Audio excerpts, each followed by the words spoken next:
আসসালামু আলাইকুম everyone. আনহাজ blog M A সবাইকে স্বাগত।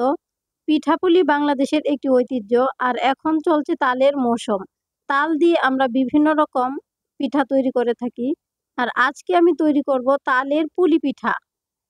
তো মজাদার এই পিঠা তৈরি করার জন্য প্রথমে আমি তাল নিয়েছি। তো আমি 1 কাপ পরিমাণ তাল নিয়েছি এখানে। তো তালটা আমার ফ্রোজেন করা ছিল, সেজন্য কিছুটা চাকা চাকা। তো গরম হয়ে গেলে পরে গলে যাবে। চিনি দিয়ে দিলাম 2 টেবিল চামচ পরিমাণ, আর হাফ চা চামচ লবণ দিয়েছি। ভিতরে পুরটাতে যেহেতু মিষ্টি থাকবে, সেজন্য আমি এখানে অল্প পরিমাণ চিনি দিয়েছি। তো তালটা জাল করে নিয়ে এখন আমি চালের গুঁড়ি দিয়ে দিচ্ছি 1.5 কাপ পরিমাণ, আর হাফ কাপ দিব আটা। তো এখন আমি ডোটা তৈরি করে নিচ্ছি। তো কিছুক্ষণ নাড়ে তারপরে আমি নামায় নিব। আমার এই পুলি পিঠা রেসিপি যদি আপনাদের ভালো লেগে থাকে, তাহলে ভিডিওটিতে একটি লাইক দিবেন এবং ভিডিওটি ফ্রেন্ডস অ্যান্ড ফ্যামিলির সাথে শেয়ার করবেন। তো আমি কিছুক্ষণ নাড়ায় তারপরে ডোটা নামিয়ে নিচ্ছি। কিছুক্ষণ ঠান্ডা করে পরে আমি মথে নিব। তো এখন আমি ভিতরে পুরটা তৈরি করে নিচ্ছি। তার জন্য 1 কাপ নারিকেল নিয়েছি, আর হাফ কাপ দিয়ে দিচ্ছি গুড়।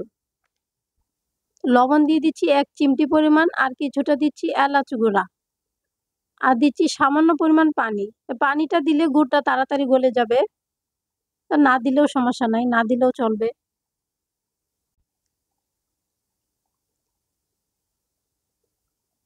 তো কিছুক্ষণ ভেজে তারপরে আমি পুরটা নামিয়ে নিব। একদম ভাজা ভাজা করার প্রয়োজন নাই। তো আমার পুরটা কিন্তু রেডি হয়ে গেছে, আমি নামিয়ে নিচ্ছি। তো এখন ডোটা ভালোভাবে মথে নিয়ে আমি কিছুটা ডো নিয়েছি, একটা রুটি বেলে নিব। তো রুটিটা বেলে নিয়েছি। রুটিটা নরমাল রুটি থেকে কিছুটা মোটা হবে, একদম পাতলা করলে হবে না, ফেটে যাবে। এখন রুটির এক সাইডে লম্বা করে কিছুটা পুর দিয়ে দিচ্ছি। তারপর রুটিটা এভাবে ভাঁজ করে দিয়ে চেপে চেপে লাগাই দিতে হবে। তো এখন আমি চাকু দিয়ে পিঠাটা কেটে নিচ্ছি। আপনাদের কাছে যদি পুলি পিঠার ছাঁচগুলা থাকে, তো সেগুলা দিয়েও বানিয়ে নিতে পারবেন। তো আমি একটা পিঠা বানিয়ে নিয়েছি। এভাবেই আমি সবগুলা পিঠা তৈরি করব। একটা রুটি দিয়ে আমার 3টা পিঠা হয়েছে। এখন আমি দেখার সৌন্দর্যের জন্য একটা শোন দিয়ে উপরে একটা ডিজাইন করে নিচ্ছি। তো ডিজাইন না করলেও সমস্যা নাই, তবে ডিজাইনটা থাকলে দেখতে সুন্দর লাগে। তো এক এক ভাবে আমি ডিজাইন করে নিচ্ছি। তা আপনাদের যেভাবে ইচ্ছা সেভাবেই করে নিতে পারবেন। তো আমি পিঠাগুলা বানিয়ে নিয়েছি। এখন আমি একটি রাইস কুকারের স্টিমারে আমি স্টিম করে নিব। তো তার জন্য কিছুটা তেল ব্রাশ করে তারপরে আমি পিঠাগুলা দিয়ে দিচ্ছি। তো তেলটা ব্রাশ করে নিলে পিঠাগুলো উঠাইতে সুবিধা হবে, লেগে থাকবে না।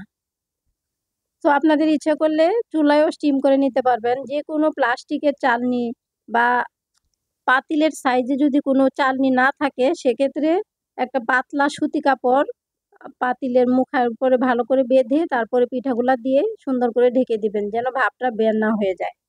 তো আমার পিঠাগুলা হয়ে গেছে, আমি নামিয়ে নিয়েছি। তো দেখুন ডিজাইনটা করাতে আরো কতটা সুন্দর লাগতেছে, আর কালারটাও কত সুন্দর হয়েছে। তো আলহামদুলিল্লাহ, খেতেও অসাধারণ হয়েছে। তো আজকের ভিডিও এই পর্যন্তই। দেখা হবে ইনশাআল্লাহ পরবর্তীতে। সেই পর্যন্ত সবাই ভালো থাকবেন। আল্লাহ হাফেজ। আসসালামু আলাইকুম।